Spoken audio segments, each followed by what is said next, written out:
Bueno, hermanos, vayan conmigo a la Escritura. Primera carta del apóstol Pablo a los Corintios, capítulo 2, versículo 14. Primera carta del apóstol Pablo a los Corintios, capítulo 2, versículo 14. Dice la palabra de Dios: pero el hombre natural no percibe las cosas que son del Espíritu de Dios, porque para él son locura, y no las puede entender porque se han de discernir espiritualmente. En esta oportunidad quisiera hablarles bajo el tema lo que la ciencia no cree. Quiero dejar claro lo siguiente: no tengo nada en contra de la ciencia, no tengo nada en contra de los científicos, no tengo nada en contra de las personas que se dedican a descubrir el tipo de cosas por los cuales ustedes y yo estamos a donde estamos, usamos los implementos electrónicos, tenemos medicinas, tenemos satélites, hay aviones, tantas cosas que los científicos han podido descubrir y que han podido poner junto para desarrollar todo lo que nosotros ahora conocemos, aunque sea limitado, de nuestra creación, de lo que nos rodea. No tengo nada en contra de eso. Al contrario, admiro a todos los científicos y las personas que tienen cerebros privilegiados, que han sido dedicados al estudio, que han sido dedicados a la investigación. Mi reconocimiento para ellos, por supuesto, al 100%.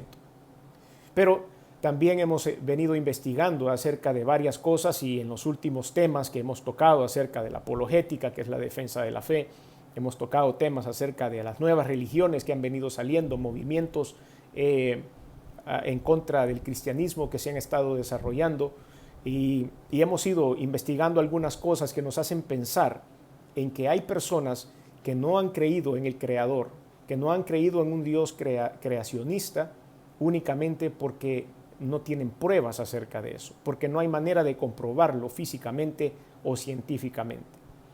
Y he encontrado algunas cosas, no es un mensaje exhaustivo de todas y cada una de las cosas en las cuales la ciencia no cree, y por eso muchas personas descalifican la existencia de un diseño inteligente o la existencia de un creador, y de esa manera se han alejado de Dios y se han declarado o ateos o gnósticos o agnósticos, cualquiera de estas corrientes. Y es sencillamente porque llegaron a un punto en el cual no pueden explicar las cosas sobrenaturales de un creador. En el último mensaje que compartí con ustedes con respecto a esto, el cual titulamos La religión del nuevo ateísmo, en la primera gran parte del mensaje no utilizamos la Biblia, porque dijimos que para poder compartir esas realidades a una persona que no cree en Cristo y que no cree en la Biblia, pues era necesario compartir con eso, con cosas tangibles.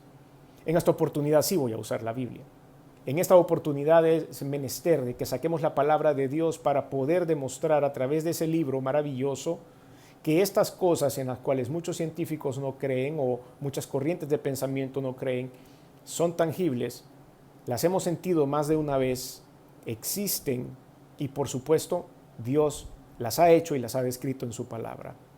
Y así como cualquier otro libro que nosotros pudiésemos consultar para comprender el porqué de los planetas, el porqué del oxígeno, el porqué de la luz, la velocidad de la luz, el porqué las mezclas químicas y todo esto, nosotros, las personas de fe, tenemos una fuente de información, y esa fuente de información es el libro de libros, es el libro perfecto, es la palabra de Dios. Y es por eso que hoy nos dirigimos a poder escudriñar un poco y poder explicar con palabras cuáles son esas cosas inexplicables para la ciencia. La primera de estas cosas que la ciencia no puede explicar es la conciencia. La conciencia. Explíqueme qué es la conciencia. Explíqueme cómo la puede medir, cómo la puede analizar. ¿A dónde mora la conciencia? ¿Qué la conforma? Como nosotros no tenemos respuesta a todo esto, ni la ciencia tampoco lo tiene, porque nunca se ha encontrado un pedazo de conciencia por ningún lugar, y la conciencia no se da en árboles o cae del cielo, es muy difícil comprobar la existencia de la conciencia. Pero todos sabemos que existe, ¿sí o no? Y la conciencia es parte del ser humano. Pero ¿cómo lo demostramos? Y como no tenemos cómo demostrarlo, sería un poco inteligente de mi parte el decir que la conciencia no existe. Existe la conciencia, claro que sí existe. Todos lidiamos con ella en algún momento dado. Entonces ahora vamos a ir a la Escritura, vamos a ir a la Biblia a ver qué menciona la Biblia sobre esto llamado conciencia, lo cual no es una mezcla física ni es una mezcla química, pero que sí sabemos que es parte de los seres humanos.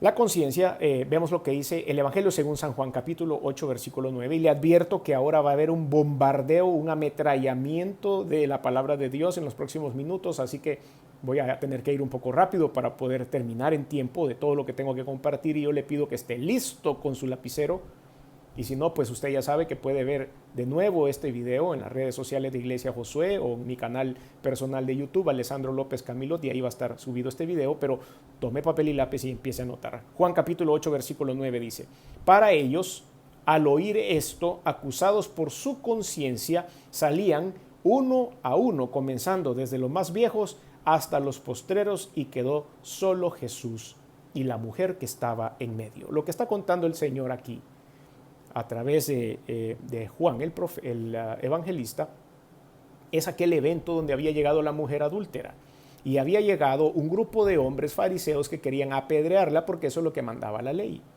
Cuando llegaron delante de Jesucristo, la mujer cayó al piso esperando que empezaran a caer las primeras piedras.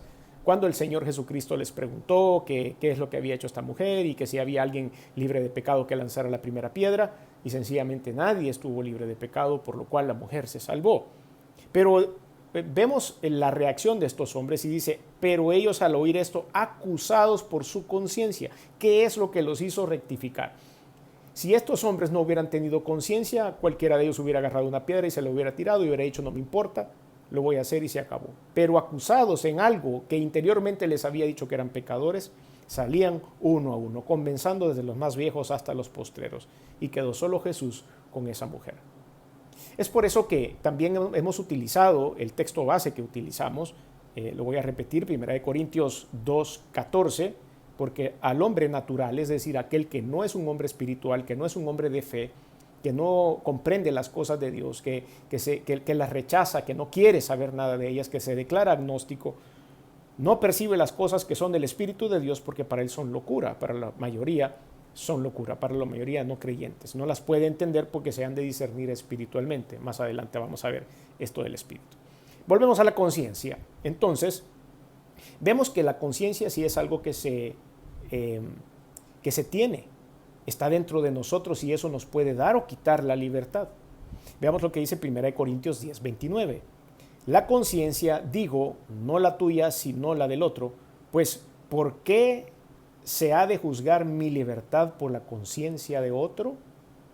Lo que está diciendo aquí el apóstol es que está señalando de que su conciencia, su libertad, va a ser menguada por la conciencia mala de otra persona, por una mentira, por un chambre, por un cuento o por lo que sea. Entonces, lo que el apóstol está diciendo en este momento es ¿por qué por la mala conciencia de una persona se va a juzgar mi buena conciencia? Eso quiere decir que está en juego la conciencia. Hay mala, hay buena, y nos quita la libertad o nos da libertad. Todo depende de la conciencia, de cómo se use. La conciencia también puede ser débil o fuerte, de acuerdo a lo que dice la Biblia. 1 Corintios 8:7. Pero no en todos hay este conocimiento, porque algunos habituados hasta aquí a los ídolos comen como sacrificado a ídolos, y su conciencia, siendo débil, se contamina. Aquí estamos hablando acerca de aquellos que andan como que son veletas, adorando a un Dios, adorando a otro Dios, y que sencillamente tienen una conciencia débil, y que cualquier persona que llegue los puede convencer de algo o les puede hacer creer algo y caen.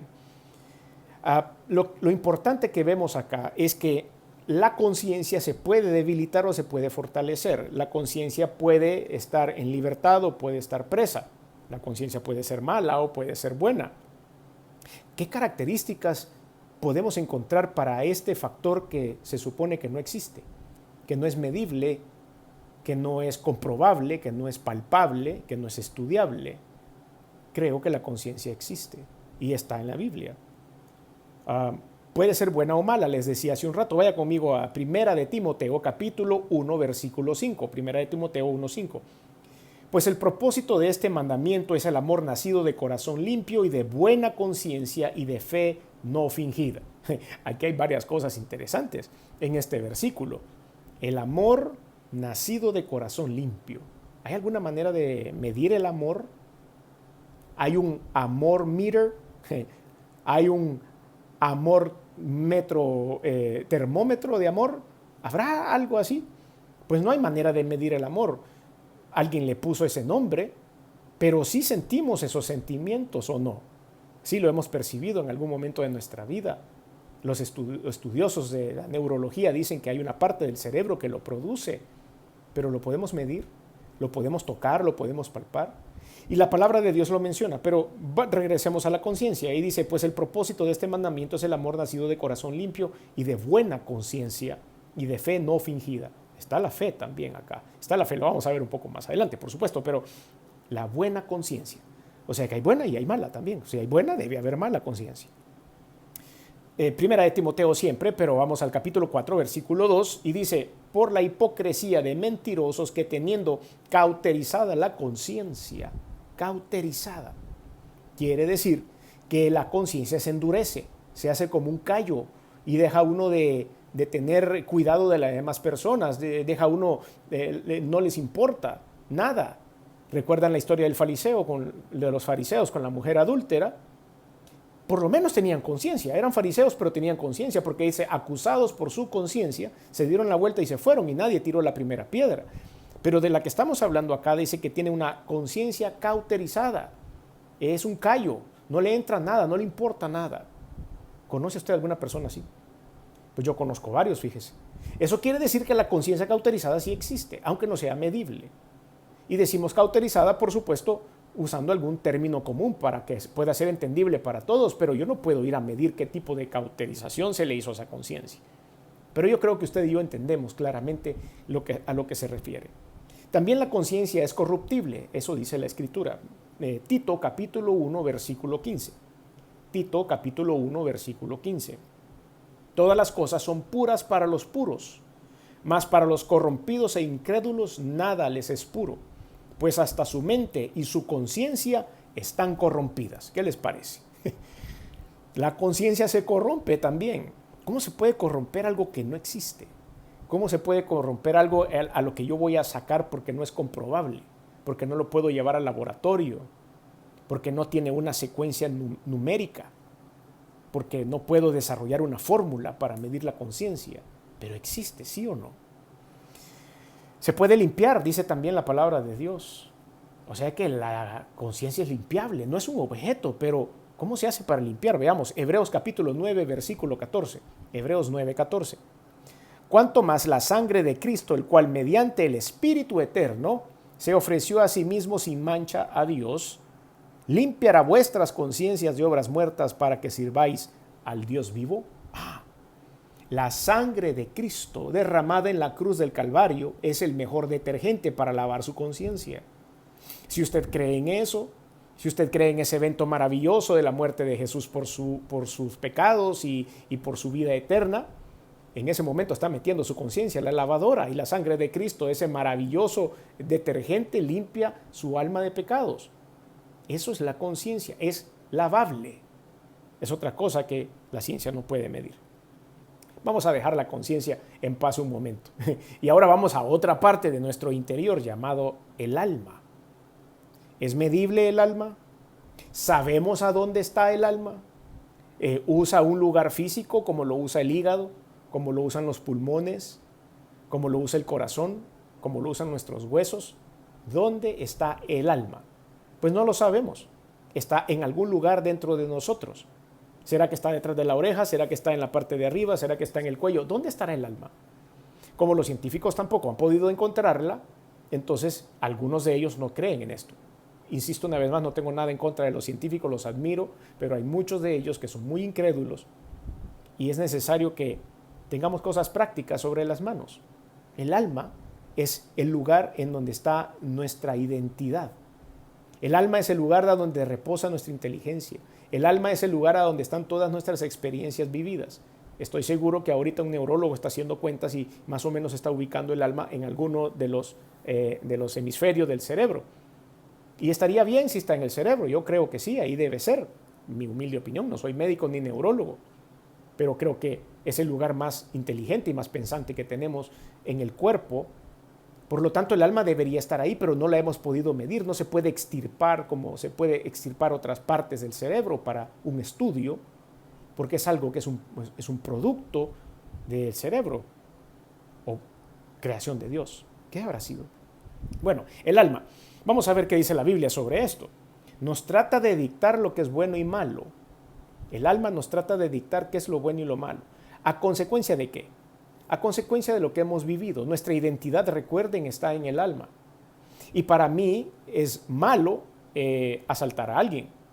Pero para un niño que fue criado en un hogar de asaltantes, probablemente sea lo más común del mundo y lo haya aprendido a hacer desde pequeño, y su alma no le indica que eso está mal. Pero existe el alma. Y eso es lo que nos tiene que dictar qué es lo bueno y lo malo. Primera de Pedro, capítulo 2, versículo 11, dice: vivid como siervos de Dios, amados, yo os ruego, como a extranjeros y peregrinos, que os abstengáis de los deseos carnales que batallan contra el alma. Los deseos carnales batallan contra el alma. Porque resulta, y aquí voy a decir algo muy cristiano, muy teológico, muy doctrinal, que tal vez para algunos no creyentes va a ser muy difícil comprender, pero el alma, una vez nosotros hemos entregado nuestra vida y corazón a Jesucristo, está pegada al espíritu. Dentro de la conformación del hombre, de la antropología bíblica, espíritu, alma y cuerpo, el alma y el espíritu están juntos. Y esta alma llega a ser influenciada, monitoreada, gobernada por el Espíritu de Dios una vez nosotros hemos profesado la fe. Y eso es lo súper sobrenatural que sucede con esta alma. Entonces dicen que los deseos carnales empiezan a batallar contra el alma, porque el alma ya no quiere hacer las cosas carnales que antes hacía. Y eso es lo que nosotros podemos ver, que trata de dictar las cosas que son buenas y las que no son buenas. El alma también se puede desarrollar y hacer prosperar. Es como que fuera un músculo, aunque no lo es. Es como que fuera, qué sé yo, algo en el cuerpo que se puede desarrollar, pero no lo es físicamente, no lo han podido medir, no lo han descubierto, no hay un alma metida en un tubo de ensayo o en un lugar donde se preserve para estudios posteriores. No lo hemos podido encontrar, pero todos sabemos que existe. Vamos a ver tercera de Juan 2 y dice la palabra de Dios: amado, yo deseo que tú seas prosperado en todas las cosas y que tengas salud, así como prospera tu alma. Aquí podemos predicar un mensaje completo todo este tiempo solo para decir cómo prospera un alma de un ser humano. No es ese nuestro tema. El tema hoy es enfocar en que la palabra de Dios nos dice que el alma puede prosperarse, puede desarrollarse, puede capacitarse, puede edificar. Y por supuesto, esto sucede cuando abrimos nuestro corazón a Dios. El Espíritu de Dios, con nuestro permiso, entra a nuestro corazón, se forma o se completa esta tricotomía funcional dentro de los seres humanos, y el alma ahora es gobernada por el Espíritu de Dios. Todas estas cosas son maravillosas y las podemos comprender a través de la palabra. Número 3, con respecto al alma, no la pueden matar los seres humanos. El alma no es matable, se mata el cuerpo. Se mata a este cuerpo, qué sé yo, un accidente de tránsito o con un arma o lo que sea. Pueden acabar con nuestro cuerpo, pero el alma no se puede matar. Mateo capítulo 10, versículo 28. Quisiera que me acompañara a esta porción, Mateo 10, 28. Y no temáis a los que matan el cuerpo, mas el alma no pueden matar. Temed más bien a aquel que puede destruir el alma y el cuerpo en el infierno. Aquí vamos a ver cosas interesantes, porque no temáis a los que matan el cuerpo, no temáis a estas personas o los bravucones que andan ahí amenazando a muerte a la gente. Dice la palabra de Dios, a ellos no les temáis, pero sí hay que temer, dice, más bien aquel que puede destruir tu alma y enviarla al infierno. Y el único que tiene esa potestad es Dios. El único que puede destituir nuestra alma de la cobertura divina y enviarnos al infierno es Dios. A Él debemos temer. Es al único. Número 4, la parte racional que adora a Dios. Ese es el alma. Tenemos esa naturaleza. Lo repetí en algún momento y lo vuelvo a decir. El ser humano ha nacido para ser un adorador. El ser humano desde su historia, y nosotros podemos ver cómo los egipcios adoraban a los faraones y construyeron esas grandes pirámides para adorar a estos faraones, y construían diferentes estatuas y cosas para venerarlos y adorarlos. También podemos irnos a otro tipo de civilizaciones cuando descubrimos a través de la arqueología que siempre había un centro de adoración, siempre había un centro en donde hacían ofrecimientos a los dioses, siempre había un lugar en donde alguien estaba adorando a un dios. Históricamente ha sido así. Los mayas, los pipiles, los aztecas, todos siempre tenían un centro, un lugar de adoración. Y lo mismo sigue sucediendo hoy día. Está en la naturaleza de los seres humanos buscar qué adorar. Lo que tenemos que hacer es descubrir qué es lo que tenemos que adorar. Y eso es lo que el cristianismo ha descubierto desde hace 2020 años o un poquito más. Hemos descubierto que debemos poner nuestra mente, nuestro espíritu, nuestra alma, nuestro cuerpo en adoración al Creador. Dice la Biblia, la parte racional que adora a Dios, Salmos capítulo 103, versículo 1, Salmos 103, 1. Bendice alma mía a Jehová y bendiga todo mi ser su santo nombre. Esa es la orden que nos tenemos que dar. Todo nuestro ser, espíritu, alma y cuerpo debe adorar al Creador. También le sucede algo curioso al alma, se abate y se entristece también. Se abate y se entristece. Vea el Salmo 42, 5. ¿Por qué te abates, oh alma mía, y te turbas dentro de mí? Espera en Dios, porque aún he de alabarle, salvación mía y Dios mío. ¿Se da cuenta? Esto es como un músculo, como le digo, pero no está físicamente en ningún lugar y por eso no es estudiable por la ciencia. La sexta característica del alma, espera en Dios porque aún ha de alabarle, salvación mía y Dios mío. Ese es el versículo que hemos leído, disculpen. Marcos capítulo 14, versículo 34, dice la Biblia, y les dijo, mi alma está muy triste hasta la muerte, quedaos aquí y velad. Son palabras de Jesucristo cuando estaba próximo a ser entregado por Judas para ser crucificado. Y él les dijo, mi alma está muy triste. Se entristece y se abate. Otra de las cosas es que tiene dueño, el alma tiene dueño. Ese es el séptimo punto que vemos acá. Job capítulo 12, versículo 10. Job 12, 10. Dice la Biblia. En su mano está el alma de todo viviente y el hálito de todo género humano. Me encanta esa sentencia. Este hombre, después de haber sufrido muchas cosas en su vida, aún así, después de todo ese sufrimiento, llegó a la conclusión de que Dios tenía el control de su vida. En su mano está el alma de todo viviente y el hálito de todo género humano. Ezequiel capítulo 18, versículo 4. He aquí que todas las almas son mías, como el alma del Padre, así el alma del Hijo es mía. El alma que pecare, esa morirá. Ezequiel 18, 4. Vemos que el fundador, el creador de esto, sigue siendo el Señor Jesucristo, sigue siendo Dios. Pasamos al tercer punto, que es difícilmente comprobable por la ciencia, y este es a donde reñimos mucho, y es una palabra muy pequeñita que se pronuncia fe. Esto es difícil también, no lo podemos llevar al laboratorio, no lo podemos meter a un microscopio, no podemos analizarlo en el espacio y en el universo, solo existe, de repente existe. Les guste o no les gusten las religiones, estén de acuerdo o no estén de acuerdo con la fe, hay fe. Y la gente la ejercita. Aunque para muchos sean tonteras, aunque para muchos sean tiempo perdido, aunque para muchos sea fanatismo, la fe existe. Tampoco tenemos un termómetro de fe, tampoco podemos medirlo con una regla, tampoco podemos pesarlo con una balanza. Pero que hay fe, existe, no lo podemos negar. Y lo primero de sus características es que es inexplicable. No podemos explicarlo. Hebreos capítulo 11, versículo 1.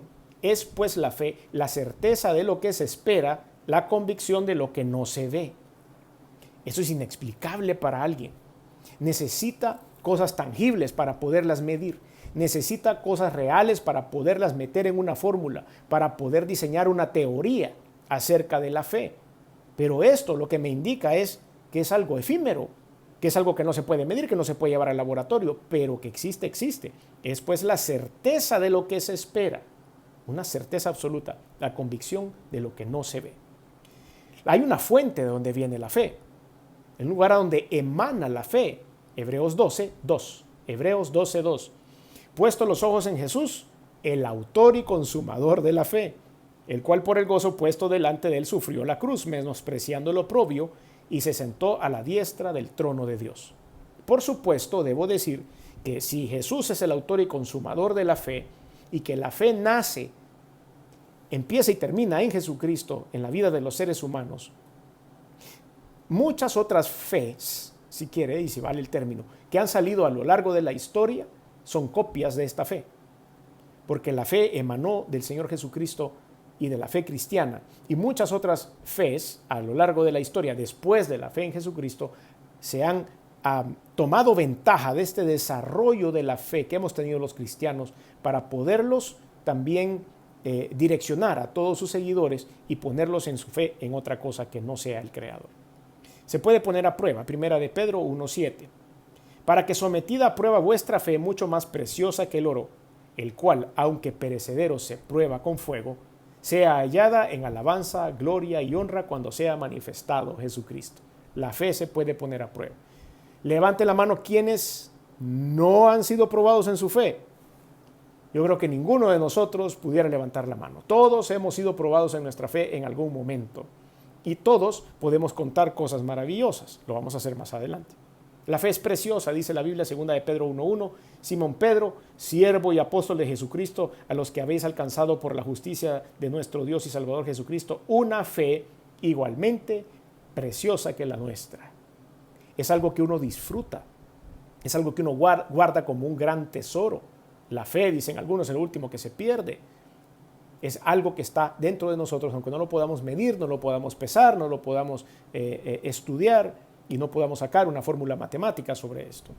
Es protectora, dice también la palabra. 1 de Tesalonicenses 5:8, pero nosotros que somos del día, seamos sobrios, habiéndonos vestido con la coraza de fe y de amor y con esperanza de salvación como yelmo. Es parte de nuestro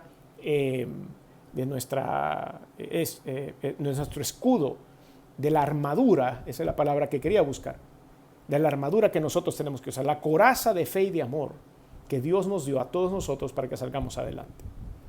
Número 6, crece y se desarrolla. La fe crece y se desarrolla. También, 2 Tesalonicenses o 2 de Tesalonicenses 1:3, dice la Biblia. Dios juzgará a los pecadores en la venida de Cristo. Debemos siempre dar gracias a Dios por vosotros, hermanos, como es digno, por cuanto vuestra fe va creciendo y el amor de todos y cada uno de vosotros abunda para con los demás. La fe, entonces, va creciendo. Número 7, la fe forma familias también, las familias de la fe, la congregación, toda la iglesia del Señor, el cuerpo de Cristo está formado a través de la fe. Primera de Timoteo, capítulo 1, versículo 2 dice: Timoteo, verdadero hijo en la fe, gracia, misericordia y paz de Dios nuestro Padre y de Cristo Jesús nuestro Señor. Timoteo, verdadero hijo en la fe. Pablo, por supuesto, lo consideraba su hijo en la fe. Entonces, conformamos familia a través de esto que es intangible, a través de esto que sencillamente no lo podemos medir. Siguiente punto son los milagros, otra cosa que la ciencia no puede medir. Hay muchos testimonios acerca de esto.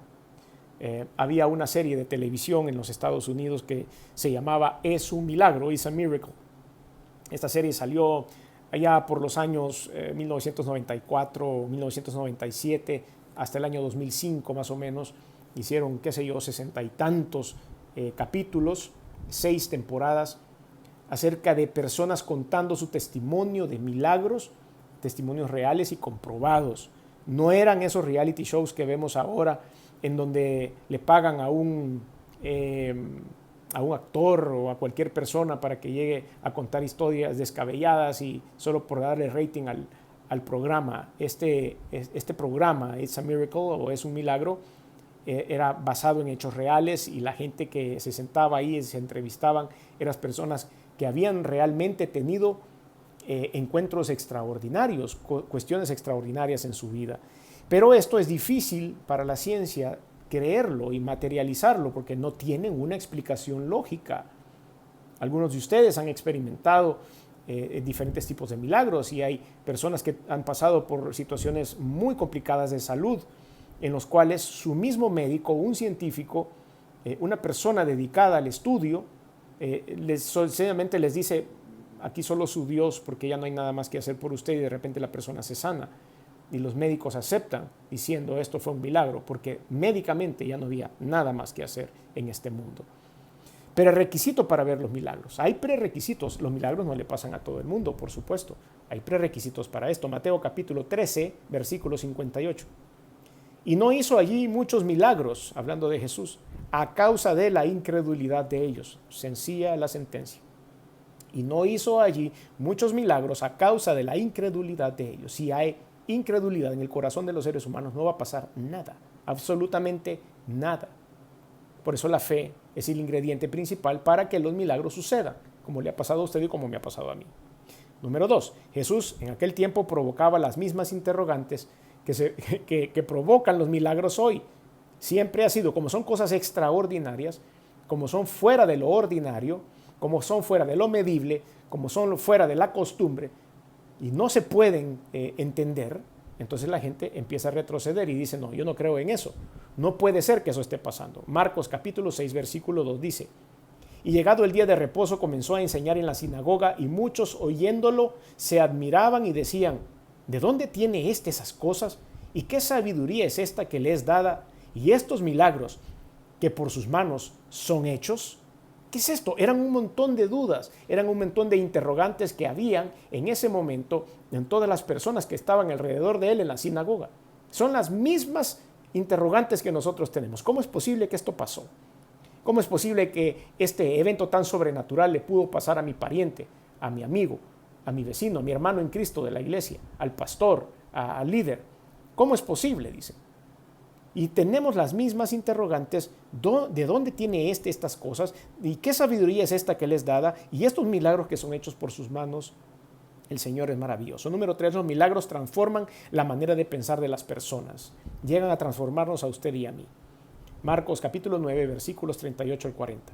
Juan le respondió diciendo: Maestro, hemos visto a uno que en tu nombre echaba fuera demonios, pero él no nos sigue, y se lo prohibimos porque no nos seguía. Versículo 39. Pero Jesús dijo: no se lo prohibáis, porque ninguno hay que haga milagro en mi nombre que luego pueda decir mal de mí.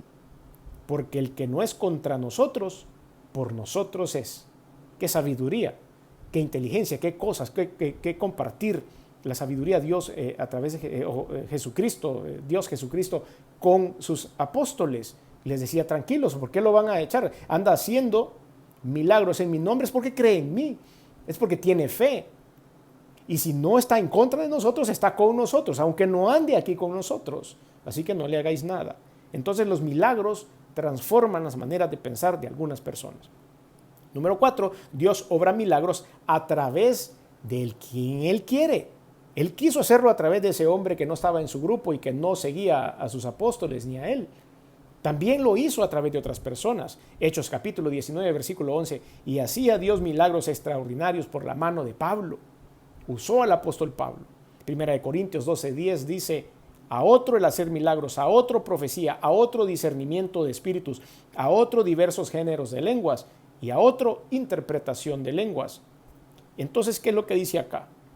Nos estamos dando cuenta que hacer milagros también puede ser delegado, puede usar Dios a una persona a través de la cual va a ejecutar un milagro. El grave error está en que esa persona después se quede con la gloria, en que esa persona después se quede con el reconocimiento. Tenemos que tener claro, el que hace los milagros es Dios. No es ningún pastor, no es alguien que oró por mí, no es un profeta, no es nada. Es Dios, el único. No es un santo al que le oré, no es mi abuelita a quien le pedí. Es Dios el único que puede hacer los milagros. Puede utilizar puentes, puede utilizar objetos, es decir, herramientas como un ser humano para poderlo hacer.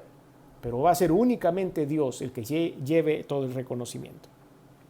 La siguiente palabra que a veces le cuesta mucho a la ciencia comprender o creer es la justicia. ¿Qué es lo justo? ¿Qué es lo injusto? ¿A dónde pasa la línea divisoria? Una vez más, tenemos que irnos a la palabra de Dios para saber cómo fue que el Creador diseñó esto de la justicia, para poderla comprender. No la podemos medir con una regla o con una cinta métrica, no la podemos pesar. Pero vemos que la justicia es real y es necesaria. Mateo capítulo 5, versículos 19 al 20. De manera que cualquiera que quebrante uno de estos mandamientos muy pequeños y así enseñe a los hombres, muy pequeño será llamado en el reino de los cielos. Mas cualquiera que los haga y los enseñe, este será llamado grande en el reino de los cielos. Porque os digo que si vuestra justicia no fuere mayor que la de los escribas y fariseos, no entraréis en el reino de los cielos. O sea que los fariseos creían que eran justos, pero Dios necesita de nosotros una justicia superior a la justicia que era dictada por la ley en el tiempo antiguo. Los fariseos estaban utilizando mal la justicia, impartían mal la justicia. Ellos habían creado un libro paralelo a la ley, de donde ellos decían que de esa forma se tenía que aplicar la justicia, y no era la correcta. Debemos ser más justos que ellos, nos estaba diciendo el Señor. Número 2, ha sido parte de las leyes en la historia. La jurisprudencia, la constitución, los derechos civiles, los derechos humanos están basados en la justicia. Levítico capítulo 19, versículo 15 dice la Biblia: no harás injusticia en el juicio, ni favoreciendo al pobre, ni complaciendo al grande. Con justicia juzgarás al prójimo. Eso está escrito en la Biblia y fue escrito en el libro de Levítico, en el tiempo de Moisés. ¿Se da cuenta? ¿Hace cuánto fue escrito esto? Y ha sido necesario tener una fórmula matemática para lograr entender dónde está la justicia, dónde se aloja dentro del cerebro. ¿Quiénes ministran justicia? Los seres humanos. ¿Y de dónde sale la justicia? ¿Quién escribió un libro de justicia? ¿Quién escribió las leyes? ¿Quién escribió la Constitución? Seres humanos inspirados por su justicia. ¿Sí o no? Es parte del ser humano, por supuesto. Romanos capítulo 2, versículos del 12 al 16. Porque todos los que sin ley han pecado, sin ley también perecerán. Y todos los que bajo la ley han pecado por la ley serán juzgados. Porque no son los oidores de la ley los justos ante Dios, sino los hacedores de la ley serán justificados. No los oidores, no solo los que la han leído, sino los que ejercen la justicia. Porque cuando los gentiles que no tienen ley hacen por naturaleza lo que es de la ley, estos, aunque no tengan ley, son ley para sí mismos, mostrando la obra de la ley escrita en sus corazones, dando testimonio su conciencia y acusándoles o defendiéndoles sus razonamientos. Eso no se puede medir. No hay una fórmula para encontrar esto, pero esto pasa en el interior de los seres humanos y así se ha regido la moral por los años y los años. ¿Por qué queremos cambiar esto ahora? ¿Por qué negamos la veracidad de la Biblia? ¿Por qué negamos la veracidad de la fe? ¿Por qué decimos de que esto sencillamente no sirve? Y como no lo podemos creer, porque no lo podemos medir, porque no lo podemos estudiar, sencillamente lo sacamos de la fe y nos declaramos incompetentes y entonces no creemos en eso y es porque no existe. Aquí lo dice la palabra de Dios y esa ha sido la naturaleza de los seres humanos por los siglos y los siglos desde que Dios nos creó. La justicia es dictada. Romanos 7 del 7 al 9. ¿Qué diremos pues? ¿La ley es pecado? En ninguna manera. Pero yo no conocí el pecado sino por la ley, porque tampoco conociera la codicia si la ley dijera no codiciarás. Si no estuviera escrito en el reglamento de tránsito que cruzar a la izquierda por una doble línea amarilla me hace acreedor de una multa, si no estuviera escrito ahí es una falta, pues yo nunca hubiera faltado el reglamento de tránsito. Hubiera cruzado por la izquierda encima de la doble línea amarilla y nada hubiera sucedido. Pero desde el momento en que lo ponen como falta en el reglamento de tránsito, ahí quedó sujeto a la ley. Si no, no conocería que eso era pecado. Pecado significa una transgresión. Entonces, cuando la ley empezó a existir, nos dimos cuenta que también nosotros estamos siendo medidos por causa de la justicia, ¿sí o no? Entonces, aunque no sea medido, es parte de nosotros. Espíritu, otra cosa que no puede medir la ciencia, es parte de la constitución del ser humano. Dice la palabra de Dios en Génesis capítulo 2, versículo 7. Entonces Jehová Dios formó al hombre del polvo de la tierra y sopló en su nariz aliento de vida, hálito. La palabra hálito, la palabra utilizada en esta porción de la Escritura significa espíritu. y sopló en su nariz aliento de vida y fue el hombre un ser viviente. Es por eso que ningún ser humano puede ser clonado, ningún ser humano puede ser copiado, no hay ningún ser superior ni en los recónditos lugares del universo, no hay un ser superior al ser humano sobre la faz de la creación, no solo de la tierra, porque Dios solo en nosotros sopló el aliento de la vida. Esa cosa que no se puede fotocopiar, no se puede cambiar, no se puede clonar. Podrán clonar una oveja, podrán clonar un caballo, podrán clonar un perro, porque ellos no tienen espíritu, tienen alma, pero no espíritu, porque ese es el soplo de Dios para los seres humanos. Pero como no lo puedo medir, entonces no lo creo. No, tengo que saberlo, eso es así. Primera Tesalonicenses 5:23, y el mismo Dios de paz os santifique por completo, y todo vuestro ser, espíritu, alma y cuerpo, sea guardado irreprensible para la venida de nuestro Señor Jesucristo. Es parte de nuestra tricotomía, es parte de la antropología bíblica, es parte del estudio de los seres humanos hechos por un Dios creador que aparece en la Biblia. Hay dos tipos de espíritu, por supuesto. Romanos 8:16. El espíritu mismo da testimonio a nuestro espíritu de que somos hijos de Dios. Estamos hablando de dos espíritus. El primero, en esta porción, Romanos 8:16, está escrita con E mayúscula y dice, el espíritu mismo da testimonio. ¿De quién estamos hablando? Del Espíritu Santo, de Dios. Y después dice en la misma frase, da testimonio a nuestro espíritu con E minúscula. Y ese es nuestro interior. Ese es el receptor que tenemos de la parte espiritual de los seres humanos, de lo cual la ciencia no entiende del por qué tenemos la tendencia a adorar. Porque fuimos hechos con ese espíritu que ya leímos al principio en Génesis capítulo 2, que Dios sopló sobre nosotros. Es como un puerto USB a donde el Espíritu Santo se va a conectar para poder tener una relación personal con su creación. Cuesta entenderlo, yo lo sé, yo lo entiendo, yo lo comprendo. No hay manera de medirlo, no hay manera de sacar una fórmula matemática o una teoría física acerca de lo que sucede en el espíritu, pero así funciona. Dios lo hizo así y aquí está la explicación. Es obra de Dios, 1 Corintios 2:12. Y nosotros no hemos recibido el espíritu del mundo, sino el espíritu con E mayúscula que proviene de Dios, para que sepamos lo que Dios nos ha concedido. Proviene de Dios ese espíritu. Número 4, es lo que nos da vida.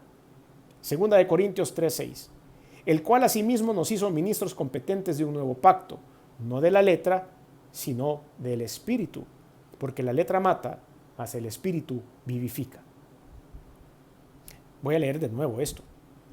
Dice, el cual asimismo nos hizo ministros competentes de un nuevo pacto, el pacto en la fe, de la sangre derramada en la cruz del Calvario por usted y por mí. Ese es el nuevo pacto. La resurrección de Jesucristo. Ese evento maravilloso hecho por cada uno de nosotros es el nuevo pacto. Y Él lo único que quiere es que nosotros tengamos fe en eso.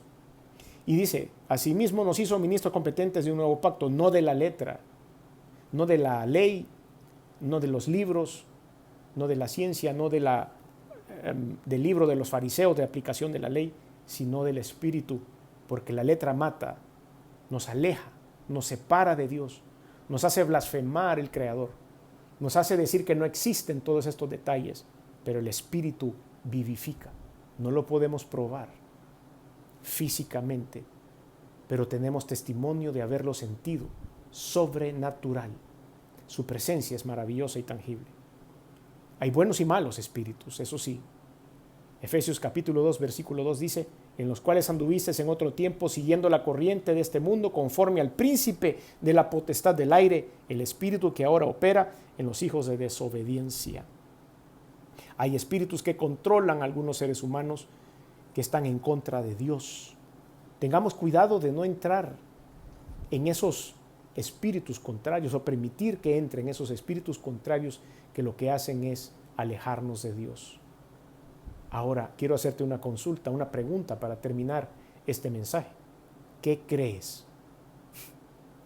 ¿Crees ahora en todo lo que hemos platicado? ¿Le darás una oportunidad a creer en todas estas características no tangibles, no medibles por la ciencia, no medibles por fórmulas químicas, físicas o matemáticas.